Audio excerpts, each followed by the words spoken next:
नमस्कार दोस्तों, कैसे हो आप लोग। आज की डेट है 22 नवंबर 2025 और शुरू करते हैं करंट अफेयर का डिस्कशन। और ये द हिंदू का फ्रंट पेज है। आज की जो मेन न्यूज़ है वो तो है कि सेंटर ने नोटिफाई किया है नए जो लेबर कोड है, 429 की जगह 4 को उन्होंने नोटिफाई किया है। ठीक है ना। तो उसके बारे में ये मेंस के लिए ज़्यादा इंपॉर्टेंट है। 2024 में इसके बारे में क्वेश्चन भी पूछा गया है और आगे भी पूछा जा सकता है इसके इफेक्ट वगैरह को लेके। बाकी फॉसिल फ्यूल को मेंशन नहीं किया है COP30 के फाइनल ड्राफ्ट में। इससे रिलेटेड न्यूज़ है, उसको बाद में देखेंगे। ठीक है। और दूसरा है कि अभी भारत के प्रधानमंत्री G20 के लिए साउथ अफ्रीका के दौरे पे है, तो वहाँ से भी बहुत सारे आउटकम आ सकते हैं, वो देखेंगे बाद में। और इंडिया और साउथ अफ्रीका का सेकंड टेस्ट आज से शुरू होने वाला है। तो हमारा आज का पहला टॉपिक है, सेंटर ने अभी रिलीज किए हैं 4 लेबर कोड, लागू किए, नोटिफाई किए। तो इस वजह से ये न्यूज़ में अपन इसको मेंस के पॉइंट ऑफ व्यू से नहीं देखेंगे, पीटी के पॉइंट ऑफ व्यू से देखेंगे, प्रीलिम्स के लिए। तो 4 लेबर कोड है, जो 29 लेबर कोड थे उनकी जगह पे भी 4 लेबर कोड नोटिफाई किए। वो है कोड ऑफ वेजेस 2019 है, इंडस्ट्रियल रिलेशन कोड 2020 है, कोड ऑन सोशल सिक्योरिटी 2020 है, occupational safety health and working condition code 2020। इन चारों को 29 की जगह लाया गया। इसका उद्देश्य क्या था, इसको लाने का एम क्या था? पहला तो था कि इन लॉज को सिंप्लीफाई करना, समझ में आ जाए अच्छे से, क्योंकि बहुत कॉम्प्लिकेटेड है। आज भी देखोगे तो मजदूरों को तो पता नहीं रहता, लेकिन उन कंपनियों को पता रहता है और वो इसका फ़ायदा उठाते हैं। ठीक है। Improve working welfare, workers welfare, मजदूरों की कल्याण के लिए लाए गए हैं। ठीक है। Reduce compliance burden. ठीक है। Align India with global labour standard, जो इंटरनेशनल लेवल पे लेबर जो चलते हैं, लेबर स्टैंडर्ड है, उनको जो मानक है उनको उनके उनके पैरेलल में आना इंडिया को भी। ठीक है। ये है। और क्या है इंपॉर्टेंट फैक्ट देख लेते हैं जो पीटी के लिए इंपॉर्टेंट है इस कोड में। तो 4 की 29 की जगह 4 कोड लाए गए, ये इंपॉर्टेंट है। दूसरा है फ्लोर वेज है ना, वो किसके द्वारा डिसाइड किया जाएगा? सेंट्रल गवर्नमेंट के द्वारा। ठीक है। इससे नीचे आप कोई भी वेजेस नहीं रख सकते। ये कौन डिसाइड करेगा? Central government. उसके ऊपर आप कितना भी रख सकते हो, लेकिन एक बार एक सेंट्रल गवर्नमेंट एक फ्लोर वेजेस डिसाइड करेगा, उसके बाद स्टेट गवर्नमेंट अपने हिसाब से उसको बढ़ा सकती है, घटा नहीं सकती। ठीक है।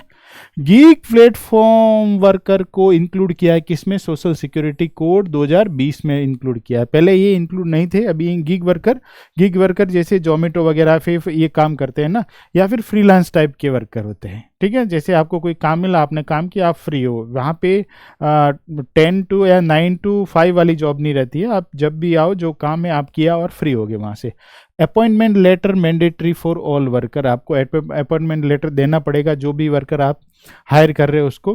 ग्रेचुनिटी इन eligibility fix term employees after 1 year. ठीक है। ये ध्यान रखना। एसिक ESIC कवरेज पान India even for 1 worker in hazardous unit. अगर बहुत खतरनाक कोई है, मतलब इंडस्ट्री है, तो वहाँ पे एक वर्कर के लिए भी लागू हो।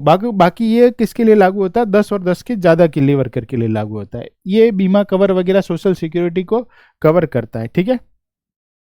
इंस्पेक्टर राज उसको कम करना है और फैसिलिटी देने वाला बनना है। ठीक है। डेली वर्किंग आवर कितना होगा, ये इंपॉर्टेंट है। 8 से 12 तक आप डेली काम करना है। और वीक में कितना? 48 घंटे होना चाहिए। जैसे एक दिन में आप 12 घंटे काम करते हो, तो आपको 4 दिन ही काम करना है, तो आपका 48 घंटे हो गया, 48 से ज़्यादा नहीं होना चाहिए। ठीक है। एक national OSH board created for safety standard. ठीक है। Occupational safety and health advisory board का गठन होगा। ठीक है, इसके तहत। तो इससे रिलेटेड क्वेश्चन देख लेते हैं अपन। है कि which of the following are mandatory under the new labour code. तो कौन सा न्यू लेबर कोड के तहत आपका मैंडेटरी है, यानी कंपलसरी है? Return appointment letter for all worker, equal pay for equal work, Aadhaar linked universal account number, और paid maternity leave for gig worker. तो ये तो नहीं है। 1 2 3 सही है, ध्यान रखना। इस बारे में थोड़ा और डिटेल से देख लेना, इसके जो भी प्रावधान किए गए हैं, क्योंकि इस टाइप के जो आते हैं नई चीज़ें, ये बहुत बड़ा रिफॉर्म है। जब भी हम कभी भी इकोनॉमी वगैरह में अपन मेंस के आंसर राइटिंग करते टाइम देखते हैं ना कि श्रम कानूनों में जटिलता, हमेशा एक नेगेटिव पॉइंट के रूप में लिखते हैं। और ये थोड़ा पैराडाइम शिफ्ट तो है, बहुत बड़ा कदम तो है अपने आप में सिंप्लीफाई करने के लिए। हालांकि इसमें भी बहुत सारे नेगेटिव पॉइंट है अभी भी, जैसे हड़ताल के से पहले आपको नोटिस देना पड़ेगा, वैसे कुछ बहुत सारे ऐसे भी है जहाँ पे इंडस्ट्री को फ़ायदा पहुँचाया गया, लेकिन ये अपने आप में बहुत बड़ा चेंजेस है। तो इसके बारे में क्वेश्चन बन सकता है पीटी और मेंस दोनों के लिए, ठीक है। हमारा नेक्स्ट टॉपिक है क्रॉप। अभी क्या है कि ये जो जैसे स्टेबल बर्निंग वगैरह होती है पंजाब हरियाणा के आसपास वगैरह, इससे और पूरे भारत में ये समस्या रहती है। तो इस वजह से भारत है वो मीथेन एक गैस होती है CH4, उसके इमिशन का हॉटस्पॉट बन रहा है। मतलब यहाँ पे बहुत ज़्यादा इमिशन हो रहा है मीथेन का। तो उस वजह से इसमें आई है, तो एक UNEP की एक रिपोर्ट आती है, ग्लोबल मीथेन स्टेटस रिपोर्ट एक आती है, रिलीज की जाती है। तो उसमें बोला गया है कि भारत के इस वजह से मीथेन का जो इमिशन है वो बढ़ रहा है, ठीक है। तो इस रिपोर्ट के बारे में देख लेते। It is produce by UNEP, UN environment programme के द्वारा। किसके सहयोग से की जाती है? The climate and clean air coalition, यानी CCAC के दोनों मिलके ये रिपोर्ट जारी करते हैं। ये क्या अपडेट देते हैं? ये कहते हैं कि जो मीथेन का मिटिगेशन है, मीथेन को जो कम करने का जो हमारा उद्देश्य है, उसमें हमने कितनी प्रगति की है, उसमें कितना प्रोग्रेस है हमारा। और दूसरा है जो ग्लोबल मीथेन प्लेज है, उसको हासिल करने में हम कहाँ तक पहुँचे हैं, ठीक है। तो ये दोनों को मॉनिटर करती है। अब की हाईलाइट क्या है इस रिपोर्ट के? तो ये है कि जो हमारा प्री इंडस्ट्रियल टाइम था, प्री औद्योगिकीकरण का जो टाइम था, औद्योगिक क्रांति हुई थी, उससे पहले जो स्तर था ना, उसका आज डबल हो चुका है, ठीक है, एनवायरनमेंट में, ठीक है। वुड कंट्रीब्यूट अभी ऑलमोस्ट कितनी 24,000 per year, 24,000 death, pre mature death हो रही है। इसकी वजह से, किसकी वजह से? मीथेन की वजह से कितनी 24,000 डेथ हो रही है, ठीक है। और क्रॉप लॉस कितना हो रहा है? 2.5 मिलियन टन का क्रॉप लॉस हो रहा है अपने को, ठीक है, एनुअली बाय 2030 तक, ठीक है। दूसरा है इंडिया के बारे में। क्या है? India is the world third largest methane emitter है, ठीक है। तो आपको है कि भारत तीसरा सबसे बड़ा मीथेन का एमिटर है, ये ध्यान रखना। भारत का एग्रीकल्चर एक्टिविटी, जो कृषि वाली एग्रीकल्चर एक्टिविटी है, वो 12% ग्लोबल एग्रीकल्चर जो मीथेन एमिशन है उसमें हिस्सेदारी है। ये बहुत बड़ा है, मतलब 12% जो टोटल ग्लोबल लेवल पे, वैश्विक लेवल पे जो एग्रीकल्चर एमिशन हो रहा है मीथेन का, उसमें 12% हिस्सा किसका है? भारत का। और ये हाईएस्ट है, सबसे ज़्यादा। दिख ही रहा है कि आप पूरे विश्व में 12% जो एग्रीकल्चर से आ रहा है उसमें आप ही कर रहे हो, तो बहुत ज़्यादा ही हो जाएगा, ठीक है। अच्छा, भारत अगर NDC को इम्प्लीमेंट करता है और मीथेन एक्शन प्लान को इम्प्लीमेंट करता है, तो ये भारत का 8% कम हो सकता है 2030 तक, ठीक है। और G20 देश है ना, वो टोटल मिलके जो 72% ग्लोबल मीथेन एमिशन का उनका जिम्मेदारी है, तो वो इतना कम कर सकते हैं, उनके ऊपर इतना पोटेंशियल है, ठीक है। मीथेन के बारे में देख लेते हैं। CH4 जिसकी जो फॉर्मूला है, उसका फॉर्मूला क्या है? CH4 है, ठीक है। एक कार्बन का अणु है और 4 हाइड्रोजन के अणु हैं। It hydrocarbon that is primarily component of natural gas, प्राकृतिक गैस का एक आधारभूत कंपोनेंट है। ध्यान रखना, ये कलरलेस होता है, उसमें रंगहीन, गंधहीन भी रहता है, और फ्लेमेबल वाटर में घुलनशील नहीं है, ठीक है। It is also named marsh gas के नाम से भी जाना जाता है।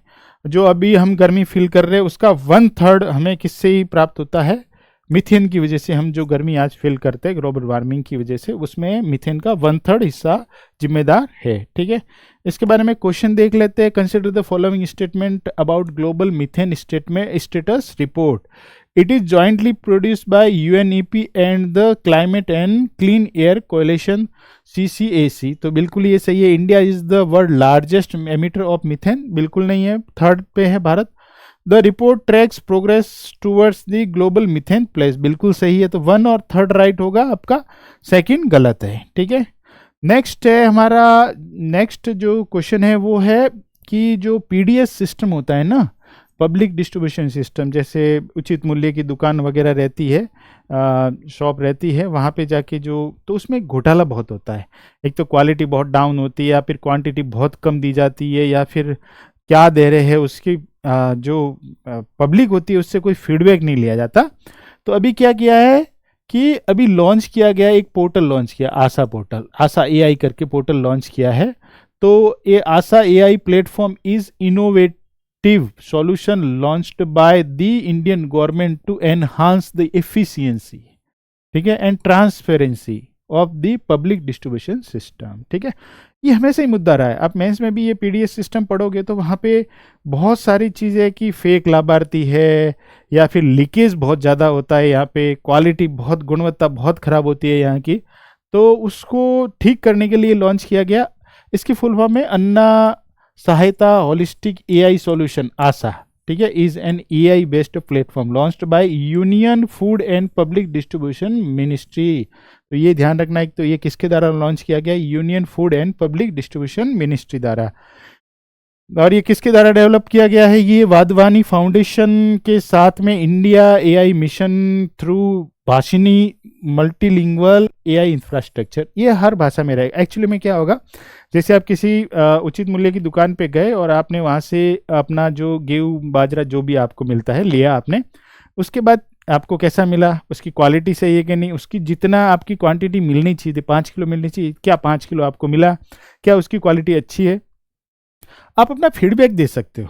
ये ऐप पे जाके फीडबैक दे सकते हो कि हाँ मुझे सही मिला है। वो एआई उसको मॉडिफाई करके उसका डाटाबेस तैयार करके उसको भेज देगा। ठीक है, it enable PDS beneficiaries share feedback on ration distribution through AI enable automated call in their preferred language. जो भी आपकी लैंग्वेज है उसमें वो आपका जो मैसेज है उसको रिकॉर्ड करेगा।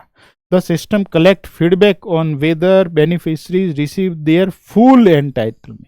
ठीक है, ध्यान रखो, जो क्वांटिटी थी वो मिली कि नहीं मिली, आपकी क्वालिटी कैसी है, अच्छी है, या फिर कोई फेयर प्राइस शॉप पे कोई प्रॉब्लम हुई तो नहीं, उचित मूल्य की दुकान पे कोई और तो प्रॉब्लम नहीं फेस करनी पड़ी। ये सब कवर करता है ये जो नया आशा एआई ऐप बनाया गया है वो। ठीक है, इसके बारे में एक क्वेश्चन देख लेते हैं। Consider the following statement regarding Asha AI platform. It is an AI based platform launched by ministry of health and family welfare. बिल्कुल नहीं है। ये कौन सी मिनिस्ट्री द्वारा जारी किया गया है? तो ये मिनिस्ट्री है ये केंद्रीय खाद्य एवं सार्वजनिक वितरण मंत्रालय। ठीक है ना, इसके बारे में ध्यान रखना। सेकेंड है कि it enable PDS beneficiaries to share feedback on ration distribution through AI enable automated call in their preferred language. तो बिल्कुल सही है दूसरा वाला, तो सेकंड सही होगा और फर्स्ट गलत होगा। ठीक है, नेक्स्ट है कि UNDESA रिलीज्ड, ये एक रिपोर्ट रिलीज की है किसमें? वर्ल्ड अर्बनाइजेशन प्रोस्पेक्ट 2025 रिपोर्ट को रिलीज किया है। ये डिग्री ऑफ अर्बनाइजेशन की मेथोडोलॉजी से किया है, रिकॉर्ड किया है कि कितने लोग शहरों में रहते हैं, कितने लोग टाउन में रहते हो, कितने लोग गांवों में रहते हैं, उसको देख के उन्होंने ये रिपोर्ट रिलीज की है। तो ये इंपॉर्टेंट रिपोर्ट है। It give population estimates and projection using the degree of urbanisation, data use करके करेगा। ये प्रीपेड बाय किसके द्वारा प्रीपेड किया गया? Population division. ये ध्यान रखना किसके अंडर आता है? United nation department of economic and social affair, UNDESA के अंडर में आता है पॉपुलेशन डिवीजन। इसने ये रिपोर्ट जारी की है अर्बनाइजेशन के बारे में। अच्छा, ग्लोबल फाइंडिंग क्या है, उसमें से क्या क्या मतलब आउटपुट क्या क्या है? अर्बन ग्रोथ पैटर्न है 2025 में 45% ऑफ वर्ल्ड पॉपुलेशन कहाँ पे है? अर्बन एरिया में है, और 36% कहाँ पे है? टाउन में निवास करती है, और 19% है वो गांवों में निवास करती है। तो ध्यान रखना 45, 19 और 36। ठीक है, ओके। और राइजिंग मेगा सिटीज आप देखोगे तो 1975 में कितनी मेगा सिटीज थी? सिर्फ 8 थी। अब कितनी हो गई? 33 मेगा सिटी है 2025 में। ठीक है, अच्छा, उनमें से 19 तो सिर्फ इंडिया में ही है। जापान, साउथ कोरिया, ये आसियान देश है, इंडिया है। तो मेगा सिटी यहाँ पे पॉपुलेटेड ज़्यादा कंट्रियाँ है, तो वो इंडिया में ज़्यादा है। जहाँ पे पॉपुलेशन कितनी होनी चाहिए? 1 करोड़ से ज़्यादा होनी चाहिए। अभी वर्तमान में करंट में जकार्ता जो इंडोनेशिया का सिटी है वो सबसे ज़्यादा पॉपुलेटेड सिटी है। उसके बाद ढाका है बांग्लादेश वाला, फिर टोक्यो है, और चौथे नंबर पे कौन सा है? नई दिल्ली है। वैसे रियली में गिनने जाओगे तो शायद दिल्ली फर्स्ट पे आ जाएगा, फिर भी बहुत सारा रिकॉर्ड तो अवेलेबल भी नहीं होगा। और India 44% of its population living in town, ठीक है ना। टाउन में कितना रहता है? 44% अभी निवास करता है टाउन में, ध्यान रखना। अच्छा, इसके बारे में इतना सफिशिएंट है। इसके बारे में क्वेश्चन देख लेते हैं। With reference to the world urbanisation prospect 2025 report, consider the following statement. It is published by United Nations Department of Economic and Social Affairs. तो बिल्कुल सही है। Jakarta is known the world's most populous city, बिल्कुल ये भी सही है। तो सी सही होगा, एक और दो दोनों सही होंगे।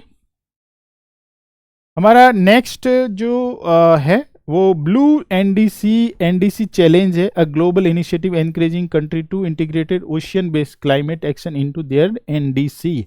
अभी तक क्या था कि नेशनली डिटरमाइंड कंट्रीब्यूशन जो पेरिस एग्रीमेंट में हमने डिसाइड किया था कि भाई जो ग्रीन हाउस गैसेज है ना उनका एमिशन कम करेंगे, उसको कंट्रोल करेंगे। तो नेशनल लेवल पे कुछ टारगेट तय किए थे कि भारत ने भी अपने 50% जो नॉन फॉसिल फ्यूल से अपनी एनर्जी को सिक्योर करेगा, कुछ कार्बन सिंक तैयार करेगा।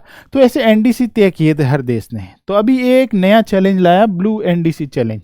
उन्होंने बोला कि चलो आपने देश का जो स्थलीय भाग है वहाँ तो कवर किया, लेकिन अभी ना जो आप जो ऐसे देश है जहाँ पे बहुत सारे कोस्टल लाइन है, तो उन देशों को इनको भी इंक्लूड करना है, ब्लू एनडीसी चैलेंज को भी इंक्लूड करना है अपने एनडीसी में। इसलिए ये नया चैलेंज है, ठीक है। एक की फीचर्स क्या, एक्सपांडेड मेंबरशिप। ये 6 मेंबरशिप के साथ शुरू किया था। किसने शुरू किया था? फ्रांस और ब्राजील ने शुरू किया था, ठीक है। फ्रांस और ब्राजील ने शुरू किया था। अब और बढ़ के कितनी कंट्रीज हो गई है? 17 कंट्रीज है। न्यू मेंबर है बेल्जियम है, कनाडा है, इंडोनेशिया एंड सिंगापुर वगैरह नई कंट्रीज भी शामिल हुई है, ठीक है। Help government enable ocean solution into updated 2030 climate plan, ठीक है। Focus on mitigation and adaptation, ठीक है। कम करना और ग्रहण करने दोनों में है। Recognise ocean potential to deliver up to 35 of global emission reduction needed to for 1.5 emission 1.5 degree celsius target. अगर आपको इमिशन में कितने कमी लानी है? 35% लानी है कमी। किसके लिए? कि अपने को प्री इंडस्ट्रियल वाला तापमान है उसको 1.5 डिग्री सेल्सियस तक लिमिट रखना है, तो अपने को 35% कटौती करनी पड़ेगी। उसमें ये ओशियन वाला पार्ट बहुत बड़ा हेल्प कर सकता है, ठीक है। फाइनेंस मोबिलाइजेशन की जो मैकेनिज्म है वो चेंज करनी है। अभी जो ग्लोबल क्लाइमेट फाइनेंस है ना, टोटल जो अपन खर्च कर रहे हैं उसका 1% से भी कम अपन ओशियन पे खर्च कर रहे हैं। तो अभी देशों को बोला गया इसके तहत थोड़ा कि आप बढ़ाइए इस पे खर्च, ताकि वहां से भी अच्छा आउटपुट आ सके, ठीक है। ओके, इस पे क्वेश्चन देख लेते हैं। Consider the following statement regarding the blue NDC challenge. It was launched by Brazil and France in 2025, बिल्कुल सही है। It aim to integrated ocean based climate mitigation and adaptation action into national climate plan NDC under the Paris agreement, बिल्कुल सही है दोनों ही, ठीक है। Paris agreement के तहत जो एनडीसी तय किए थे उसमें इसको भी शामिल करना है। फिर है रुपीज फॉल्स टू रिकॉर्ड 89.41, तो भारतीय रुपया गिर रहा है, ठीक है। तो कभी कभी होता है अपने दिमाग में आता है क्या ये लाभकारी है या हानिकारक है, तो वो अपन देखते हैं। Refer to the decline in value of Indian rupees relative to foreign currency. जैसे $1 के सापेक्ष कितना है? 90 रुपये के आसपास पहुंच गया, 89.41, ठीक है। तो इसका मतलब ये है कि यूएस डॉलर की डिमांड बढ़ रही है और रुपए की डिमांड घट रही है, ठीक है ना। यानी कि मार्केट में यूएस डॉलर की डिमांड बढ़ेगी तो लोग क्या करेंगे? रुपए की जगह डॉलर को लेके आएंगे। क्या करेंगे? रुपए की जगह डॉलर लाएंगे। तो डॉलर की डिमांड बढ़ती है, जिसकी डिमांड बढ़ती है उसकी वैल्यू बढ़ जाती है, ठीक है, उसके दाम बढ़ जाते हैं। तो इस वजह से इंडियन रुपीस का किसी अदर करेंसी के साथ जो अपग्रेड या मतलब या तो उसका रेट बढ़ना या कम होता है, तो उसको ही कहते हैं। अगर रेट कम हो रही है तो वो डिक्लाइन होगा और रेट बढ़ रही है तो वो अपक्लाइन होगी, ठीक है। इम्पैक्ट क्या होगा डेप्रिसिएशन का? डेप्रिसिएशन का इम्पैक्ट होगा कि पॉजिटिव इम्पैक्ट क्या होगा? सकारात्मक इम्पैक्ट। यूपीएससी का बहुत फेवरेट एरिया है जहां से इस टाइप के इकोनॉमी में क्वेश्चन बनते हैं, ठीक है। तो ये बूस्ट करेगा एक्सपोर्ट को। जैसे मैं समझाता हूँ। जैसे पहले कोई $100 सपोज कि आप डॉलर की कीमत है $1 की कीमत है 80 रुपये, और कोई बंदा है जो यहाँ से एक पेन है, पेन लेके जाता है, उसकी वैल्यू है 10 रुपये। तो आप सोचो $1 में कितनी पेन आएगी? 8 पेन आएगी। अब क्या करेगा, डॉलर की कीमत होगी 90 रुपये, रुपये का डेप्रिसिएशन हो गया। तब उसको कितनी अभी मिलेगी? 8 पेन मिलती थी, अभी 9 पेन मिलेगी।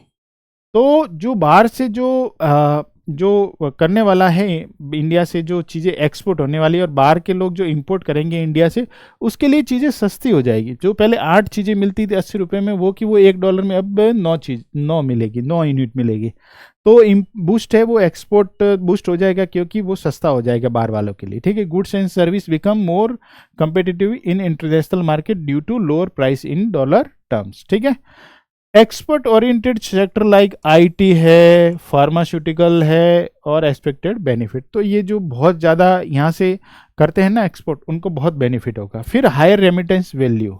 ठीक है, जैसे $1 भेजते थे तो पहले घर वालों को कितना मिलता था? 80 रुपये मिलता था। आज वही $1 भेजेंगे तो घर वालों को कितना मिलेगा? 90 रुपये। तो वो फिर भेजेंगे ना कि इंडिया में हम ज़्यादा पैसा भेजते हैं, पहले $100 भेजते थे तो अब $100 ही भेजेंगे, लेकिन उनको ज़्यादा बेनिफिट होगा कि पहले 8,000 होता था, अभी 9,000 होगा। ठीक है ना, तो उस हिसाब से हायर रेमिटेंस वैल्यू है। Effect on capital and investment, तो अगर ज़्यादा एक्सपोर्ट होगा और ज़्यादा इनकम होगी इंडस्ट्री और डिमांड ज़्यादा बढ़ेगी, तो फिर क्या होगा, इंडिया में जो लोकल लेवल पे भी यहाँ पे इन्वेस्टमेंट, डोमेस्टिक घरेलू इन्वेस्टमेंट भी बढ़ेगा। ठीक है, अच्छा नेगेटिव का क्या होता है? Higher import cost. तो बिल्कुल अगर बाहर से कोई चीज़ें ला रहे हैं तो उस पर इंपोर्ट कॉस्ट बढ़ेगी। जैसे क्रूड ऑयल वगैरह तो बहुत ज़्यादा हम इंपोर्ट करते हैं, अगर यहाँ पे वो बढ़ गई तो फिर बहुत ज़्यादा प्रॉब्लम हो जाएगी और इससे महंगाई बढ़ने के चांसेस ज़्यादा रहते हैं। Higher inflation, some industries are import dependent, this result in high production cost. बहुत सारी चीज़ें, जैसे एपीआई होता है, एपीआई चाइना से आता है अपने, मैक्सिमम एपीआई जो मेडिकल जो दवाइयाँ वगैरह बनाने के लिए एपीआई यूज़ किया जाता है, तो या फिर क्रूड ऑयल है। तो ये क्या होता है, ये बहुत सारी चीज़ों के प्रोडक्शन में काम आता है। जैसे क्रूड ऑयल भी है तो वो भी तो बाहर से आके बहुत सारे इंडस्ट्री को चलाने में काम आता है। अगर उसकी रेट बढ़ेगी, वो ज़्यादा महंगा आएगा, तो यहाँ पे प्रोडक्शन कॉस्ट भी बढ़ जाएगी, तो इन्फ्लेशन बढ़ेगा। Effect on capital and investment, a weakening rupees में ऑल्सो ट्रिगर कैपिटल फ्लाइट। यहाँ से भारत से पैसा जो इन्वेस्ट किया बाहर से लोगों ने एफडीआई के रूप में, वो यहाँ से जा सकता है, क्योंकि रुपया जब कमज़ोर होता है तो अर्थव्यवस्था के बारे में भी थोड़ा थोड़ा आइडिया होता है कि ये कमज़ोर हो रहा है, मतलब अर्थव्यवस्था भी कमज़ोर हो रही है। ठीक है, अदर है इंक्रीज कॉस्ट ऑफ फॉरेन डेप्ट, reduced purchasing power and higher import cost, consumer sentiment प्रभावित होते हैं। जो लोग बाहर की चीज़ें यूज़ कर रहे हैं या फिर जो कस्टमर बहुत सारी चीज़ें बाहर से यूज़ करते हैं, उनके भी सेंटिमेंट प्रभावित होंगे। एक्सचेंज रेट क्या होता है? ये डॉलर रुपीज एक्सचेंज रेट होता है कि price of one currency in terms of other. ठीक है, ये 3 टाइप की होती है, ये ध्यान रखना, 3 टाइप की रहती है। पहला है फिक्स्ड एक्सचेंज रेट, यानी कि इसमें पूरा जो सेंट्रल बैंक रहती है, जैसे इंडिया की आरबीआई है, वो पूरा मैनेज करती है कि डिसाइड कर लेगी कि डॉलर 80 रुपये में ही मिलेगा। तो भाई वो ऊपर नीचे वो नहीं कर सकते, मार्केट तय नहीं कर सकती, तो आपको उसमें उस प्राइस पे ही लेना देन करनी है। भारत 1971 तक इस टाइप की चीज़ों को फॉलो करता था कि हम लोग फिक्स्ड एक्सचेंज रेट ही रखेंगे और इस पे आरबीआई का पूरा नियंत्रण था। उसके बाद फ्लोटिंग एक्सचेंज रेट है कि डिमांड एंड सप्लाई का पूरा खेल है, सेंट्रल बैंक वगैरह कोई हस्तक्षेप नहीं करेगा इसमें। ठीक है ना, जो मार्केट में जिस की डिमांड रहेगी उसके प्राइस बढ़ेंगे और जिसकी डिमांड कम रहेगी उसके प्राइस घटेंगे। ठीक है, और मैनेज्ड फ्लोटिंग एक्सचेंज रेट, ये जनरली क्या होता है, मार्केट बेस्ड ही रहती है मैक्सिमम टाइम पे। जब ज़्यादा ही प्रॉब्लम क्रिएट होती है, जैसे अभी ये मार्केट में जैसे रुपए की वैल्यू घट रही है तो धीरे धीरे बहुत ज़्यादा घटने लगेगी, तो आरबीआई क्या करेगी, फिर जो डॉलर है ना वो मार्केट में डालेगी। अपने पास जो डॉलर पड़े होंगे फॉरेन, जो इसके फॉरेक्स में जो पड़े होंगे, वो डॉलर मार्केट में डालेगी। अगर मार्केट में डॉलर डालेगी तो जो डॉलर की डिमांड है वो कम होगी और रुपए की डिमांड क्या हो जाएगी, बढ़ जाएगी उसके सापेक्ष में, तो डॉलर की धीरे धीरे रेट कमजोर हो जाएगी। और भारत अभी यही managed floating exchange rate follow करता है। ठीक है, ध्यान रखिए। इससे रिलेटेड एक क्वेश्चन देख लेते हैं, यूपीएससी में बहुत मतलब 1-2 साल में एक क्वेश्चन आ ही जाता है। तो देख ले, which one of the following is not the most likely measure the government RBI takes to stop the slide of Indian rupees. अगर इंडियन रुपीज का जो वैल्यू है वो घट रहा है तो सरकार इसमें से क्या नहीं करेगी, ठीक है, क्या करेगी नहीं है, नॉट है, ध्यान रखना, कभी कभी ये वर्ड ना छुप जाता है तो आंसर पूरा ही चेंज हो जाता है, ठीक है। तो पहला है कि जो curbing import of non essential goods and promoting export, तो बिल्कुल इससे तो क्या होगा, इससे तो बहुत सारा डॉलर आएगा, अगर आपका ज़्यादा एक्सपोर्ट होगा तो डॉलर ज़्यादा आएगा, तो ये तो होगा नहीं, ठीक है ना, ये तो करेंगे तो जो टारगेट है वो अचीव कर लेंगे, यानी कि रुपए की जो गिर रहा है वो कम हो जाएगा। Encouraging Indian borrower to issue rupees denominated masala bond किस में जारी करना, रुपए के रूप में जारी करना, तो ये भी नहीं होगा क्योंकि इस पे ना रुपए पे प्रेशर कम हो जाएगा, ठीक है। और easing condition relating to external commercial borrowing, अगर बाहर से ज़्यादा लोन लेने के लिए ईजी रास्ते अपनाए जाएंगे तो बहुत सारे लोग बाहर से लोन लेंगे और डॉलर के रूप में लोन लेंगे तो इंडिया में डॉलर ज़्यादा आएगा, तो ये तो नहीं होगा, तो इंडियन यहाँ पे डॉलर ज़्यादा आ जाएंगे, तो डॉलर की जो डिमांड है वो कम हो जाएगी। Following an expansionary monetary policy, अगर रेपो रेट वगैरह कम कर दिया तो मार्केट में पैसा बहुत बढ़ जाएगा और बैंक ज़्यादा पैसा डालेगी तो महंगाई बढ़ेगी और महंगाई बढ़ेगी तो रुपया और गिरेगा, तो ये नहीं करना चाहिए। डी वाला एक पर्सरणीय मौद्रिक नीति का अनुसरण नहीं करना चाहिए, बाकी सब करेंगे तो डॉलर है वो कमजोर होगा और रुपया मजबूत होगा। एक और क्वेश्चन देखते, कंसिडर द फॉलोइंग स्टेटमेंट, 2021 का क्वेश्चन है, the effect of devaluation of currency is that it necessarily, ठीक है, मतलब ये कह रहा है कि किसी मुद्रा के अवमूल्यन से प्रभाव यह है कि वह अनिवार्य रूप से, कंपलसरी ये तो होगा ही, क्या होगा इसमें से देखते हैं। improves the competitiveness of domestic export in foreign market, तो जो घरेलू जो माल है उसका जो एक्सपोर्ट है वो प्रतिस्पर्धात्मक होगा, कंपिटिटिवनेस ज़्यादा आएगी क्योंकि सस्ता होगा तो लोग ज़्यादा उसको प्रीफर करेंगे फॉरेन से उसको इंपोर्ट करने के लिए। Increase the foreign value of domestic currency, improve the trade balance. देखो सेकेंड वाला स्टेटमेंट देखते हैं, घरेलू मुद्रा में विदेशी मूल्य को बढ़ाता है, तो ये तो बिल्कुल नेगेटिव हो गया ना, घरेलू मुद्रा को बढ़ाता नहीं घटाता ये तो, ठीक है ना, मूल्य घटाता है, यानी दो तो नहीं होगा, एक मान लिए दो तो नहीं होगा। अब आपका ऑप्शन रह गया केवल 3 या केवल 1। तो व्यापार संतुलन में सुधार लाता है, तो जरूरी नहीं है, क्योंकि आपने देखा क्रूड ऑयल वगैरह महंगा हो जाएगा इससे, क्रूड ऑयल लाना या फिर कोई जो प्रोडक्ट, तो इसमें व्यापार संतुलन जरूरी नहीं है। भारत जैसे देशों में जो अपनी एनर्जी रिक्वायरमेंट के लिए ज़्यादातर इंपोर्ट पे डिपेंड रहता है, तो उसके लिए ये तो नहीं होगा, क्योंकि व्यापार संतुलन में सुधार लाता है, ये जरूरी नहीं है। तो ये जरूरी है कि विदेशी बाजारों में घरेलू निर्यातों की प्रतिस्पर्धा को बढ़ाता है, स्टार्टिंग में तो ये होगा ही होगा। हमारा नेक्स्ट टॉपिक है, NASA released new image of comet 3I Atlas, एक इंटरस्टेलर फाइंड किया था 1 जुलाई 2025 को, उसकी एक इमेज रिलीज की है अभी, ठीक है ना, ये इमेज रिलीज की है, इस वजह से इन न्यूज़ में तो थोड़ा देख लेते हैं, यूपीएससी के प्रीलिम्स के लिए फैक्चुअल रूप से अच्छा है। NASA released new image of comet 3I Atlas, A Interstellar object detected on July 1। It is a hyperbolic orbit, ठीक है, एंड ट्रेवल एट 50 मतलब 57 अराउंड 57 से 68 किलोमीटर स्पीड से ये सन के चारों चक्र लगाता है, ठीक है। It is a third Interstellar object discover after, तो अभी पहला था 1I ओमुआमुआ और सेकंड आई था वो बोरिसोव था 2019 में, ये 2017 में मिला था, ये तीसरा वाला है, तो इंपॉर्टेंट तो है। अगर ये तीसरा वाला है 3I एटलस है, तो नॉर्मल क्वेश्चन पूछेगा 3I एटलस क्या है, तो ये क्या है, इंटरस्टेलर ऑब्जेक्ट है। तो ध्यान रखना, इंटरस्टेलर ऑब्जेक्ट क्या रहते हैं, ये क्या होता है कि bodies that originated outside our solar system, ये जो बॉडीज है अपने सोलर सिस्टम में आती है वो बाहर से आती है, किसी अदर प्लेनेटरी सिस्टम से या फिर सोलर स्टार से आती है, कोई तारे से टूट के आती है या फिर कॉलिजन और ग्रेविटेशनल स्लाइंग शॉट के द्वारा ये आती है। और ये जो सूर्य की ग्रेविटी सिस्टम है ना उससे बाउंडेड नहीं रहती, वो फ्रीली घूमती है, ठीक है। और ये इनका जो पाथ रहता है वो हाइपरबोलिक ऑर्बिट में काम करता है, ठीक है, ध्यान रखना इसके बारे में। तो इसके बारे में क्वेश्चन देख लेते हैं। Comet 3I Atlas recently in news is classified as a periodic comet, a dwarf planet, an interstellar object, ये सही है, अ कुपियर बेल्ट ऑब्जेक्ट नहीं है, ये कौन सा है, एन इंटरस्टेलर ऑब्जेक्ट के रूप में इसको आइडेंटिफाई किया गया है। नेक्स्ट है इजराइल किल्स 13 यानी 13 हमास मिलिटेंट इन लेबनान। तो अभी काफ़ी इजराइल अटैक कर रहा है लेबनान पे, तो लोकेशन के हिसाब से अपन देख लेते हैं तो थोड़ा लेबनान को। ये मेडिटेरियन सी है और ये है आपका लेबनान। यहाँ पे बैरूत है जहाँ पे अमोनियम नाइट्रेट से एक विस्फोट भी हुआ था बहुत टाइम पहले, एक यहाँ पे विस्फोट हुआ था बहुत बड़ा बैरूत में। लेबनान किस किस के साथ बॉर्डर शेयर करता है, तो ये इजराइल है और ये सीरिया है, बाकी किसी के साथ बॉर्डर शेयर नहीं करता है, ठीक है।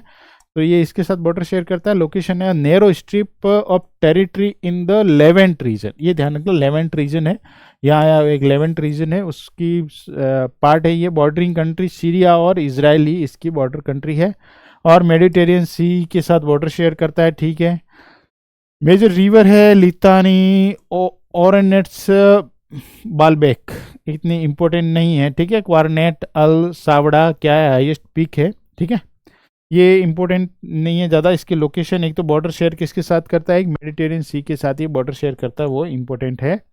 Lebanon share its land border with which of the following country, Israel, Syria, Jordan, Turkey. तो अपन ने देखा दो ही कंट्री है जिसके साथ ये बॉर्डर शेयर करता है, इजराइल एंड सीरिया। तो 1 और 2 इसका राइट ऑप्शन होगा, ठीक है। नेक्स्ट है मेरठ का एक बिगुल, जो सेना है या फिर परेड वरेड शुरू होती है तो बजाते हैं ना ऐसे, तो उसको अभी जीआई टैग मिला, कहाँ का, मेरठ का। The Meerut bugle has received a geographical indicator tag. It is a brass wind instrument commonly with the drill of armour forces. जो सुरक्षा बलों की जो प्रैक्टिस वगैरह ड्रिल्स वगैरह होती है वहाँ पे यूज़ होता है, वार जो वहाँ पे यूज़ होता है, सेरेमनी वगैरह परेड वगैरह में ये यूज़ होता है। Merit association with bugle making dates back to the late 19th century, वहाँ से ये बनना शुरू हुआ था, ठीक है। रेगुलेशन, अब ये जीआई टैग मिला तो थोड़ा जीआई टैग के बारे में देख लेते हैं। जीआई टैग क्या होता है, रेगुलेशन कैसा होता है। तो इंटरनेशनल लेवल पे पेरिस एग्रीमेंट हुआ था, पेरिस कन्वेंशन हुआ था, तो उसके अंडर जो आईपीआर रूल थे ना, तो for industrial property protection covered under trips agreement, trade related aspect of IPR of WTO का जो ट्रिप्स है उसके अंडर इसको मैनेज किया जाता है पेरिस कन्वेंशन के तहत, ध्यान रखना।